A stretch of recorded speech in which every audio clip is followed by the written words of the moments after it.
नमस्कार, BS TV देख रहे हैं आप। मैं हूं आपके साथ सोनू सेन। चलिए शुरुआत करते हैं बात सियासत की। अब बात होगी देश प्रदेश की सियासत की, बात होगी सियासत के सियासतदानों की, बात होगी राजनीतिक उठापटक की। प्रदेश के तमाम राजनीतिक मुद्दों की हम बात करेंगे आज हमारे इस खास कार्यक्रम बात सियासत की में। मध्य प्रदेश में महिलाओं को राजनीति के क्षेत्र में सशक्त बनाने के लिए कांग्रेस अब काम कर रही है। इसी मकसद से कांग्रेस ने इंदिरा फेलोशिप शुरू की है। इससे कांग्रेस का मानना है कि प्रदेश में नई महिला लीडरशिप तैयार होगी। हालांकि बीजेपी ने इसे मध्य प्रदेश को बदनाम करने की साजिश करार दिया है। भोपाल से ये रिपोर्ट देखिए। नई महिला लीडरशिप तैयार कर रही कांग्रेस, मध्य प्रदेश में शुरू की इंदिरा फेलोशिप।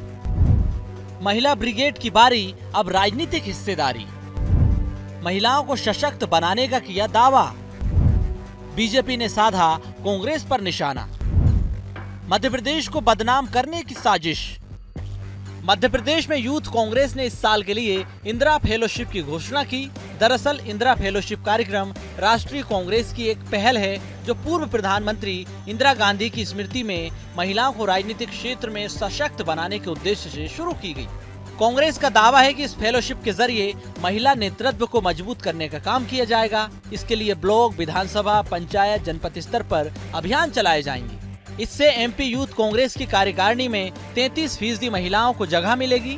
नेता प्रतिपक्ष उमंग सिंघार ने कहा कि इंदिरा फेलोशिप के तहत चलने वाले अभियान में युवा चेहरों को आगे बढ़ाया जाएगा।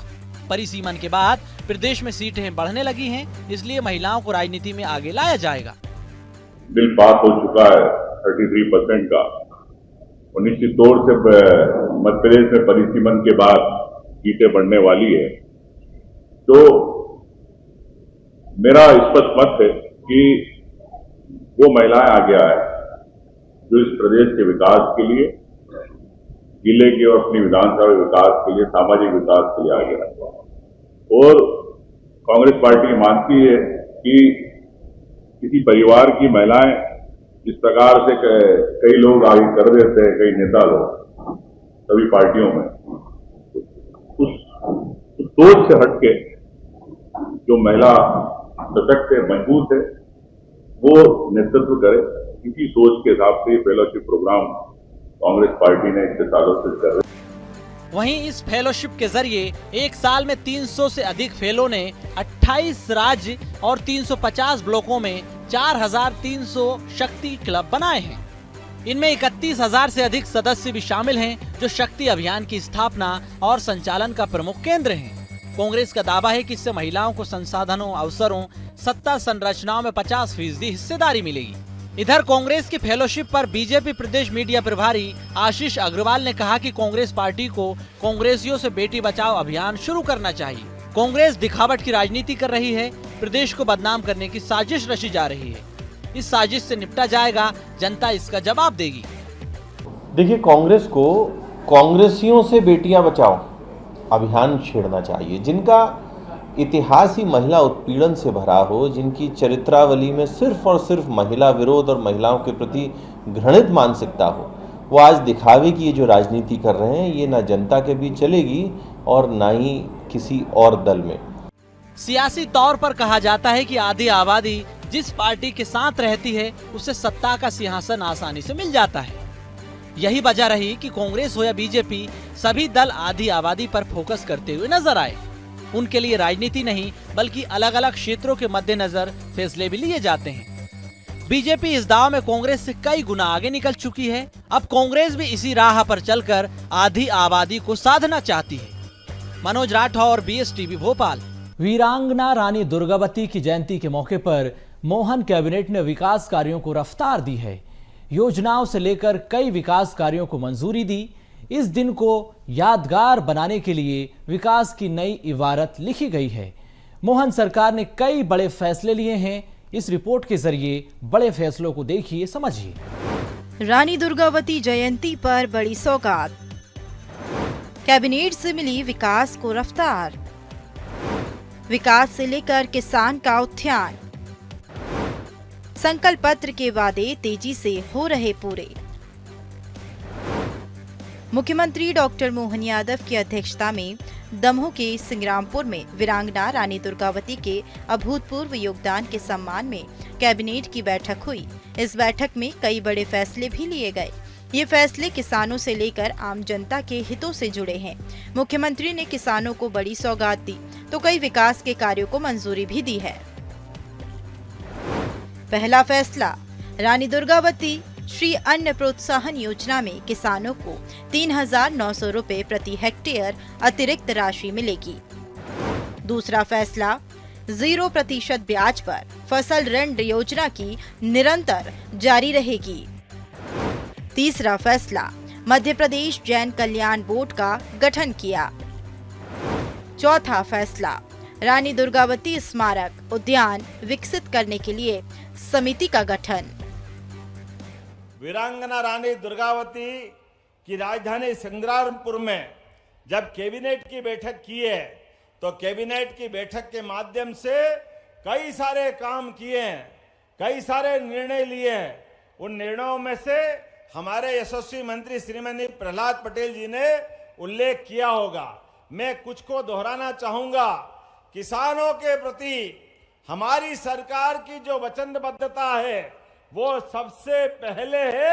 मुझे इस बात का आनंद है, किसानों के लिए हमने अपनी कैबिनेट में किसान परिवार के लिए, माता बहनें बच्चे सभी के लिए 0% के ब्याज पर हमने उस निर्णय को लागू कर करके फिर एक बार आगे बढ़ाया है कि भगवान राम का वो राम राज्य का समय, रानी दुर्गावती का वो सुशासन, जब अपने किसान परिवारों को पैसा तो सरकार देगी लेकिन ब्याज नहीं भरना पड़ेगा, ब्याज हमारी सरकार भरेगी। ये निर्णय हमने यहाँ पर बैठ के लिया है। मंत्री परिषद ने मुख्यमंत्री की अध्यक्षता में रानी दुर्गावती स्मारक उद्यान को विकसित करने समिति का गठन किया। इस समिति में पंचायत ग्रामीण विकास मंत्री, लोक निर्माण मंत्री, जनजातीय कार्य मंत्री और संस्कृति पर्यटन मंत्री को सदस्य बनाया। सरकार जबलपुर के मदन महल पहाड़ी के 24 एकड़ क्षेत्र को लगभग 100 एकड़ रुपए की लागत से रानी दुर्गावती स्मारक उद्यान के रूप में विकसित करेगी। इसमें रानी दुर्गावती की कांस्य प्रतिमा, ओपन एयर थिएटर, कला और शिल्प जोन, स्थानीय भोजन की उपलब्धता वाला फूड जोन, जल संरक्षण संरचनाएं और कैफेटेरिया और फिल्म निर्माण पर भी निर्णय लिए जाएंगे। इसके अलावा मोहन कैबिनेट ने दमोह की हवाई पट्टी के उन्नयन की सैद्धांतिक सहमति दी है। वीरांगना रानी दुर्गावती की जन्म जयंती के दिन जो हमारी एक महत्वपूर्ण योजना है उसका नाम रानी दुर्गावती जी के नाम से श्री अन्न प्रोत्साहन योजना।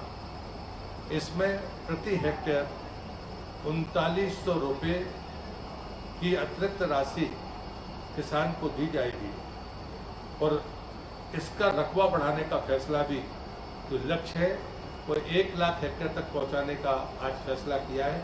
इसमें कोदो, कुटकी और रागी जैसी चीज़ें उत्पादन के महत्व को बढ़ाने के लिए इस योजना में दिया है। लेकिन ये वीरांगना रानी दुर्गावती के नाम पर श्री अन्न प्रोत्साहन योजना है कि दमोह जिले में एक हवाई पट्टी है जिसका राजस्व का जो टाइम था लीज का वो समाप्त हो गया और अब वो मध्य प्रदेश सरकार की संपत्ति है।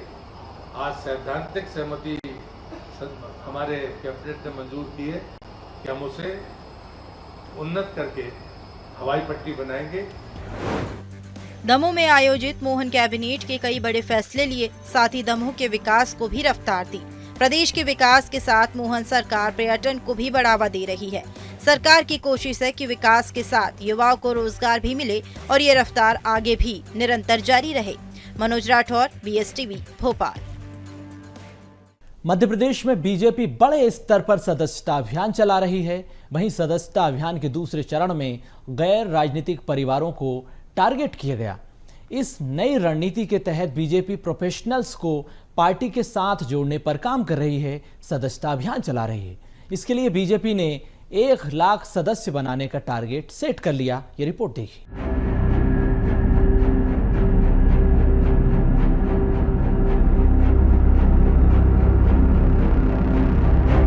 बीजेपी का सदस्यता फेज 2।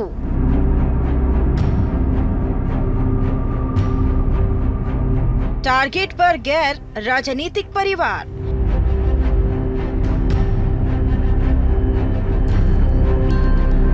बीजेपी ने रखा 1 लाख का target. Mission I am BJP future force. Professionals को बनाया जा रहा सदस्य। मध्य प्रदेश में बीजेपी ने अपने सदस्यता अभियान के दूसरे चरण में एक नई रणनीति अपनाई है। पार्टी ने यह तय किया है कि अब वह गैर राजनीतिक परिवारों से 1 लाख नए सदस्य बनाएंगे। बीजेपी इस सदस्यता को I am BJP future force कार्यक्रम के तहत चला रही है। इसके पीछे बीजेपी का उद्देश्य पार्टी को नई सोच, नए विचारों से भरना है। बीजेपी के प्रदेश अध्यक्ष वी डी शर्मा ने कहा कि हम चाहते हैं कि पार्टी में ऐसे लोग शामिल हो जो राजनीति से सीधे तौर पर जुड़े नहीं है। हमें विश्वास है कि नए विचार और दृष्टिकोण पार्टी को और अधिक मजबूत बनाएंगे। वी डी शर्मा ने इस कार्यक्रम के तहत उद्यमियों, प्रोफेशनल्स और प्रबुद्ध जनों को संबोधित करते हुए पार्टी की सदस्यता दिलाई। यह आयोजन बीजेपी के संगठन पर्व के दूसरे चरण का हिस्सा है, जो पार्टी के विस्तार और नई सोच को जोड़ने के लिए चलाया जा रहा है।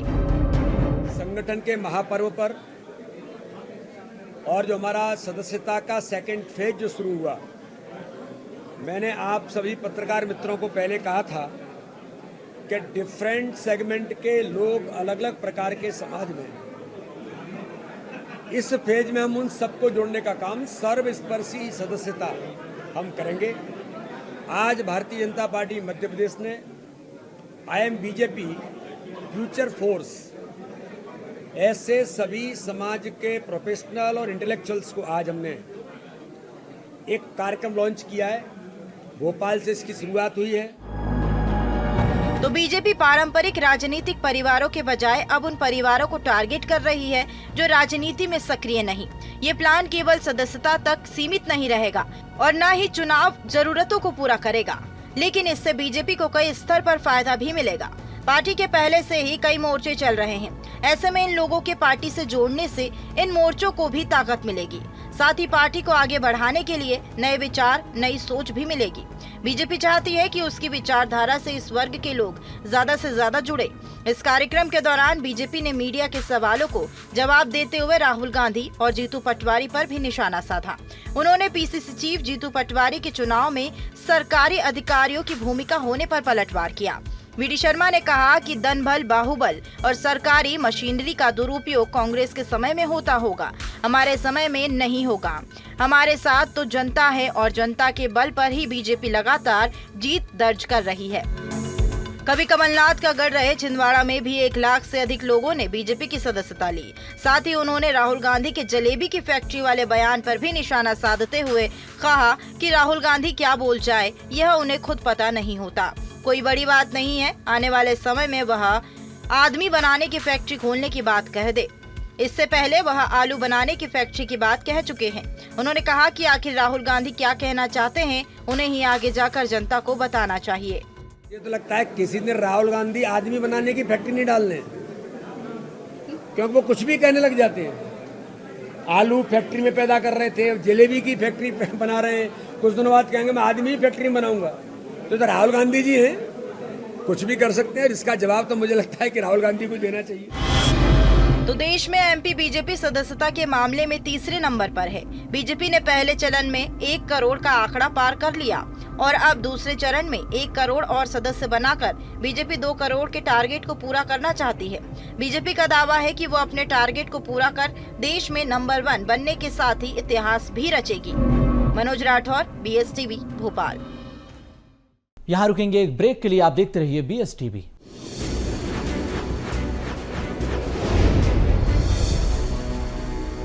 मध्य प्रदेश सरकार ने बड़ा फैसला लिया। सरकार बस, ट्रक, लोडिंग वाहनों के ड्राइवर, कंडक्टर और क्लीनर का अब श्रमिक पंजीयन कराएगी। इससे उन्हें सरकारी लाभ भी मिलेगा, योजनाओं का फायदा भी मिल सकेगा। श्रम विभाग मोटर परिवहन संस्थानों में लगे श्रमिकों के पंजीयन के लिए 1 माह तक अभियान चलाएगा। ये रिपोर्ट देखिए। मोहन सरकार ने लिया बड़ा फैसला। ड्राइवर, कंडक्टर और क्लीनर का होगा पंजीयन। मोटर परिवहन संस्थाओं में लगे श्रमिकों का होगा पंजीकरण। प्रदेश में 1 महीने तक चलाया जाएगा अभियान। श्रम कानून के तहत सरकार कराएगी पंजीयन। मोहन सरकार ने बड़ा फैसला लिया है। अब मोटर परिवहन संस्थानों में ड्राइवर, कंडक्टर और क्लीनर का श्रमिक पंजीयन होगा। आगामी 1 माह में अभियान चलाकर संबंधित शासकीय, अर्धशासकीय, निजी निकायों, संस्थानों को पंजीयन के लिए प्रोत्साहित किया जाएगा, जिससे कि पंजीयन एवं नवीनीकरण की संख्या में वृद्धि हो सके, साथ ही श्रमिकों को श्रम कानूनों के प्रावधानों का लाभ मिल सके। इसको लेकर भाजपा प्रवक्ता शिवम शुक्ला ने कहा कि जितने भी प्रदेश के ड्राइवर हैं, कंडक्टर हैं, हम सबका पंजीयन कराएंगे। शासन की तमाम योजनाओं को उन तक पहुंचाने का प्रयास करेंगे। मध्य प्रदेश की सरकार लगातार सर्वस्पर्शी तरीके से प्रत्येक सामाजिक आर्थिक वर्ग तक अपनी पहुंच बढ़ाने के लिए, उन तक अपने लाभ को पहुंचाने के लिए प्रयासरत है। और इसी एक विकासवादी दृष्टिकोण के साथ माननीय मुख्यमंत्री जी ने निर्णय लिया है कि प्रदेश के जितने भी ड्राइवर्स हैं, जितने भी कंडक्टर हैं या बसों में काम करने वाले अन्य श्रमिक हैं, उनके योगदान को धन्यवाद ज्ञापित करने के स्वरूप हम उनका पंजीयन कराएंगे और उनको शासन की तमाम शासकीय योजनाओं का लाभ पहुँचाने का प्रयास करेंगे। वहीं प्रदेश में मोटर यातायात परिवहन संस्थानों व उनके कार्यरत श्रमिकों की संख्या बहुतायत है, लेकिन इसके बावजूद ये पंजीकृत नहीं है। ऐसे में इन संस्थानों में लगे श्रमिक श्रम कानूनों के तहत सरकार की योजनाओं का लाभ नहीं ले पाते हैं, वंचित रह जाते हैं। पंजीयन को लेकर कांग्रेस प्रवक्ता संगीता शर्मा ने कहा कि मध्य प्रदेश सरकार की सबसे बड़ी विफलता है, अभी तक मजदूरों का ट्रक ड्राइवर का पंजीयन नहीं हुआ है, जबकि 20 सालों से भाजपा की सरकार है। अभी 20 साल बाद इन्हें याद आ रही है।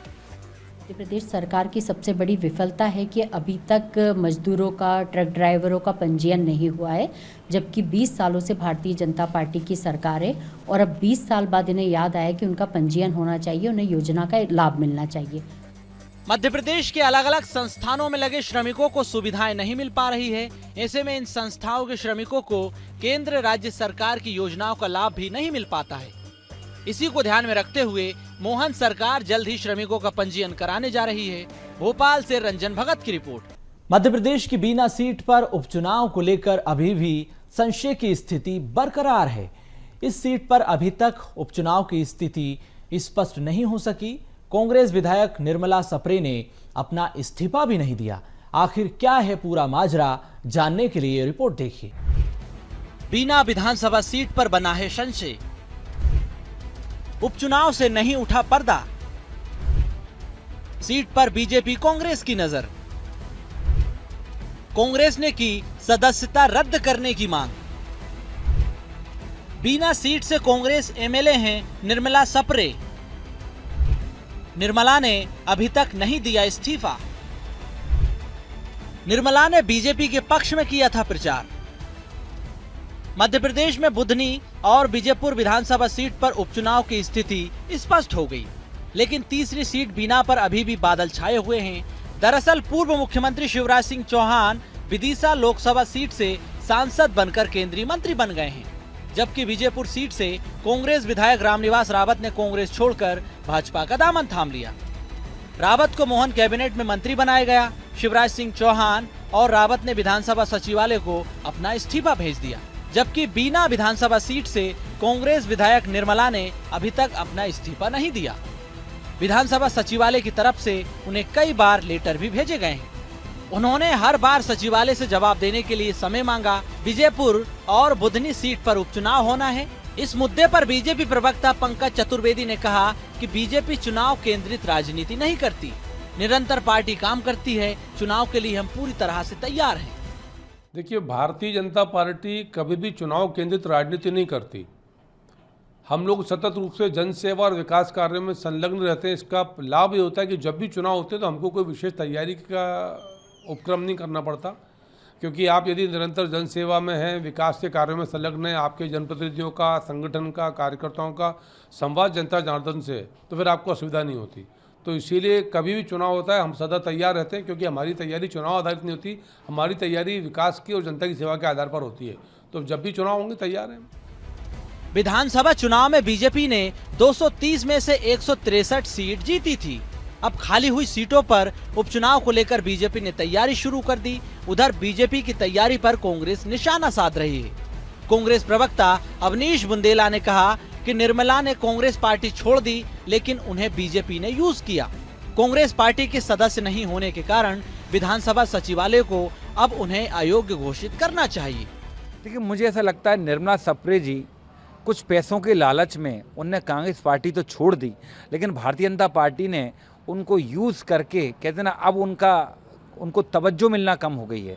तो निर्मला जी को मालूम है कि मैं दोबारा चुनाव में जाऊंगी, मैं बुरी तरह हारने वाली हूँ, शायद जमात भी ना बचा पाऊँ बिना विधानसभा से, और ये भाजपा को भी मालूम है। तो अब बात होगी कहीं ना कहीं टिकट के कमिटमेंट की, तो भाजपा कह रही होगी कमिटमेंट नहीं था भैया, हमने जो आपको वाउचर दिए थे वो आपने कैश कर लिए, अब इसके बाद कुछ बचता नहीं है। तो निर्मला जी करें क्या? वो इस जुगाड़ में होगी कि मेरी पेंशन बनेगी कि नहीं बनेगी, इसलिए शायद अब तक इस भय से अब तक वो इस्तीफा नहीं दे पाई हैं। लेकिन हाँ, हम मांग करते हैं कि जब हमने बोल दिया है कि अब हमारी पार्टी की सदस्य नहीं है, तो क्या अड़चन है ऐसी संवैधानिक कि विधानसभा अध्यक्ष और विधानसभा सचिव अब तक उनको अयोग्य घोषित नहीं कर पाए। फिलहाल निर्मला सप्रे की तरफ से अभी तक विधानसभा सचिवालय को कोई जवाब नहीं दिया गया। उनकी चुप्पी से उनकी सदस्यता पर अब तलवार भी लटक रही है। कांग्रेस उन्हें अयोग्य घोषित करने की मांग कर रही है, तो वहीं बीजेपी की तरफ से निर्मला सप्रे को लेकर स्पष्ट बयान नहीं दिया जा रहा है। यदि निर्मला सप्रे इस्तीफा देती हैं, तो बुधनी और बीजेपुर के साथ बीना सीट पर भी उपचुनाव एक साथ हो जाएंगे। मनोज राठौर, BSTV भोपाल। मध्य प्रदेश में गरबे पर अनलिमिटेड विवाद जारी है। गौमूत्र के बाद अब राजधानी भोपाल में सनातनी परिवारों की एंट्री हो गई। इस नए विवाद पर सियासत भी शुरू हो गई। क्या है पूरा विवाद, क्या है माजरा, ये रिपोर्ट देखिए।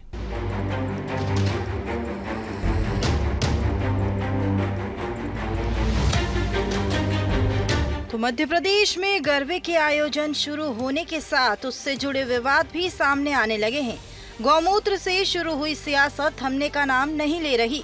अब राजधानी भोपाल से एक नया विवाद सामने आया।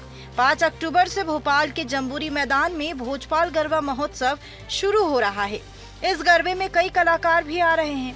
विवाद गरबे में लोगों की एंट्री से जुड़ा है। दरअसल गरबा महोत्सव के आयोजक सुनील यादव ने गरबे में सिर्फ हिंदू सनातनी परिवारों की एंट्री रखी है। उन्होंने कहा कि मेन गेट पर गरबे में आने वाले लोगों के परिचय पत्र देखकर ही एंट्री दी जाएगी। साथ ही गेट पर ही लोगों को तिलक लगाया जाएगा और हाथ में कलावा भी बांधा जाएगा। ये आयोजन सिर्फ हिंदू सनातन परिवारों के लिए ही आयोजित होगा, जिसमें कोई अन्य व्यक्ति नहीं पहुंचेगा। उसके लिए हमने गेटों पे हमारे जो प्रवेश द्वार है वहाँ पे परिचय पत्र देखकर ही प्रवेश दिया जाएगा। साथ में ही हमारे यहाँ पे जो हमारे शहरवासी हैं, जो हमारे सनातनी बंधु हैं, उनको तिलक लगाया जाएगा और कलावा बांध के इस गरबा महोत्सव परिसर में शामिल होने दिया जाएगा। हिंदू सनातनी परिवार को मिलेगी एंट्री। मेन गेट पर दिखाना होगा परिचय पत्र। हर किसी को पास नहीं दिए जा रहे। गेट पर सुरक्षा कर्मियों की गई तैनाती। लोगों को लगाया जाएगा तिलक, हाथ में बांधा जाएगा कलावा। तो गरबा पर इस नए विवाद पर अब सियासत भी शुरू हो गई। प्रदेश बीजेपी मीडिया प्रभारी आशीष अग्रवाल ने विपक्ष पर निशाना साधते हुए कहा कि कांग्रेस को सनातन धर्म से आपत्ति है। जहां पर सनातन धर्म के आयोजन होते हैं, वहां पर कांग्रेस जरूर राजनीति करती है। उन्होंने कहा कि सिर्फ सनातन धर्म ही आपत्ति ली जाती है, जबकि कांग्रेस दूसरे धर्मों के आयोजन पर कभी आपत्ति नहीं लेती। गरबा करना आयोजकों का विशेष अधिकार है। देखिए, कांग्रेस को जो आपत्ति है वो सनातन धर्म से है। जब जब ऐसे आयोजन होते हैं तो कांग्रेस को सबसे ज़्यादा आपत्ति होती है। मैंने कांग्रेसी नेताओं को कभी किसी दूसरे धर्म के आयोजनों पर इस तरीके की आपत्तियां करते हुए नहीं सुना है। बाकी ये बहुत स्थानीय विषय है। जो आयोजक हैं उन्होंने किन परिस्थितियों में क्या वहाँ पे दिशा निर्देश दिए हैं, ये उनका विशेष अधिकार है। बीजेपी के बयान पर कांग्रेस ने पलटवार किया। प्रदेश कांग्रेस प्रवक्ता अवनीश बुंदेला ने कहा कि देश का संविधान सबके लिए बराबर है। ये संविधान हर किसी को कहीं भी जाने का अधिकार देता है। उन्होंने कहा कि इस तरह के आयोजन से नफरत पैदा होती है, विवाद भी ऐसे आयोजन से होती है। ऐसे मामले कानून के दायरे में आते हैं। किसी तरह का विवाद ना हो, क्योंकि सभी लोग एक दूसरे के धर्म के आयोजन में आते हैं। इसलिए सरकार को ऐसे मामले में संज्ञान लेना चाहिए और जिला प्रशासन को उचित कार्रवाई करना चाहिए। देखिए, मैं ऐसा मानता हूँ देश का संविधान कहता है कि हर कोई कहीं भी जा सकता है और सबको कहीं भी जाने का अधिकार है कि हाँ, अगर कोई समिति कुछ करा रही है, कोई आयोजन करा रही है, तो आप वहाँ आमंत्रित हैं नहीं हैं, ये आपको देखना है। बाकी हाँ, इस तरह का एक धर्म विशेष का लगा के मुझे लगता है कहीं ना कहीं ये काम कानून व्यवस्था का है, क्योंकि यहीं से नफरत पैदा होती है, यहीं से लोगों के बीच में विवाद पैदा होता है। ये काम जो है ये सरकार का है, गृह विभाग का है कि जाकर संज्ञान ले। प्रदेश में हो रहे गरबे के आयोजन पर कानून और सुरक्षा व्यवस्था के लिए तमाम इंतजाम प्रशासनिक तौर पर किए गए। सरकार पहले ही सुरक्षा को लेकर अधिकारियों को निर्देश दे चुकी है। हालांकि गरबे में एंट्री पर शुरू हुए विवाद पर बीजेपी इसे आयोजकों का विशेष अधिकार बता रही है। वहीं दूसरी तरफ कांग्रेस इससे नफरत फैलाने की बात कर रही है। मनोज राठौर, BSTV, भोपाल। फिलहाल बात सियासत में इतना ही। मुझे दीजिए इजाजत। आप देखते रहिए BSTV। नमस्कार।